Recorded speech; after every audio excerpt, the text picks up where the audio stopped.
What is up, everyone? This is FNH here with a brand new video to talk about Coppa, what it is, how this affects you, and what you need to do next.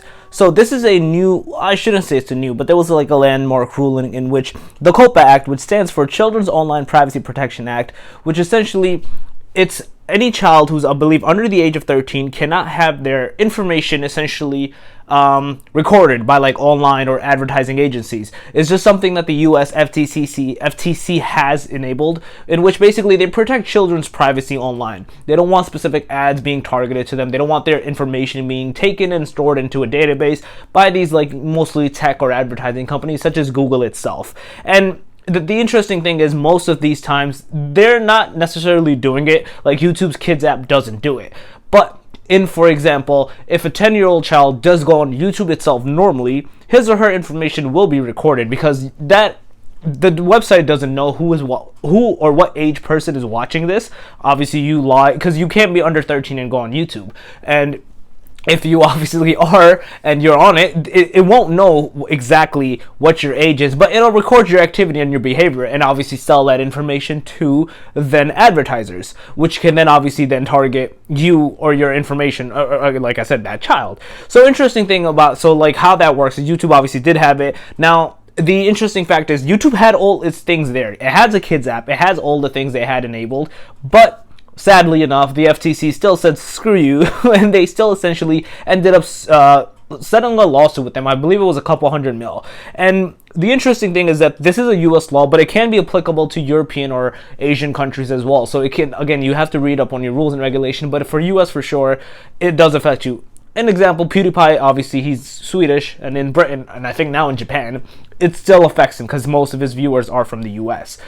So those types of things do matter. Now, the interesting thing on what it can happen to you, if you are making content for children, then it's fine. You just literally say my content is for children. You will lose 60 to 90% of your ad revenue, which kind of sucks, but that will end up happening to you. So a lot of people who weren't even making children content, such as animators or like anime reviewers, even though that's definitely not for children, we're getting flagged as children content. I will get into that later in the video, what to do about those.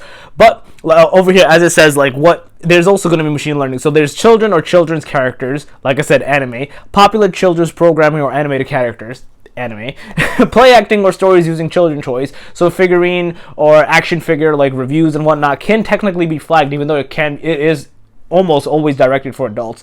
Child protagonists engaging in common natural play patterns such as play acting and or imaginative play, and popular children's songs, stories, or poems. Some are fairly obvious, like Baby Shark and whatnot. Some aren't so much, like animators. It's not for kids, but you can assume, like an AI or machine learning can assume it was for kids.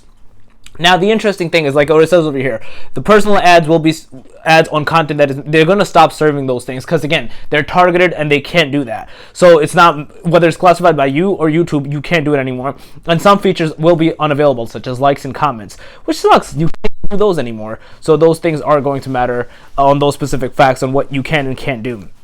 Now, the messed up part out of all of this, what you can do and what I wanted to mention later in the video, is essentially if YouTube, which is the AI, does it and flags your content for kids, you can go in and change it. This has been confirmed by some YouTubers, so that's at least a good side that you can actually still go in and rechange it back to, no, this my content isn't for kids.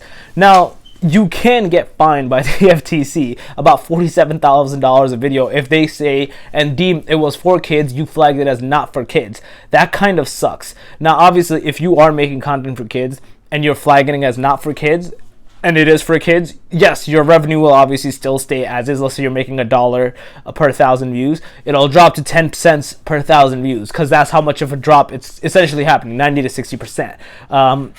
90% being the extreme, 60% being, I guess, the conservative route, which is still a lot of money that's being dropped. So hence why I can see people saying, screw this, I still want to say it's not for kids. But again, downside, Coppa or FCC, they can technically flag your content, take you to court, and essentially sue you. Like I said, YouTube literally says their thing is for 13 years and older. They have a YouTube Kids app. If you're a parent, you got to do this, etc., etc. So they have all their rules and regulations there. So yeah, my thoughts on this is I understand the reason, I understand the logic. Yes, you need to protect children's privacy online. It's just the fact that I don't see how it's YouTube's fault in this one. It's their. I feel like they shouldn't have done what they're doing. Like they should be like, hey guys, this is it. This is a flag. If you want to do this flag, we will not do AI tagging. That's all. I feel like that's taking it a step too far. Maybe a human tagging, like, hey, if your channel is for kids and we just noticed it isn't, we'll flag it as kids. Maybe you forgot to do it. That I understand, and then maybe you can appeal that if a human is reviewing it. An AI, we always know that messes up. They do false copyright strikes and claims and content ID. They're always banning your channel for no reason. I myself on this channel have had a video community guideline strike 10 times, the same video 10 times, and I've appealed it 10 times. Like, hey, stop doing the damn flag. It's the same video you keep flagging. A human essentially read this 10 times. Stop it. So I already know how stupid YouTube is on these matters.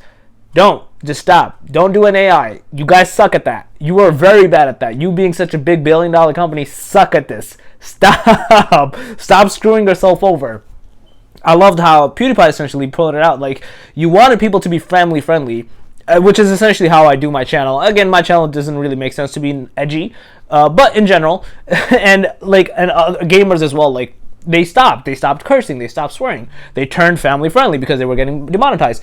Now you can't be family friendly because then you get child oriented, because if you're playing a game such as Minecraft or something else, you're screwed because that's a children-like game. I understand if you're playing Call of Duty or something else, but if it's like Minecraft or children-like game or Roblox, which again adults play, I play Minecraft, like, you can't.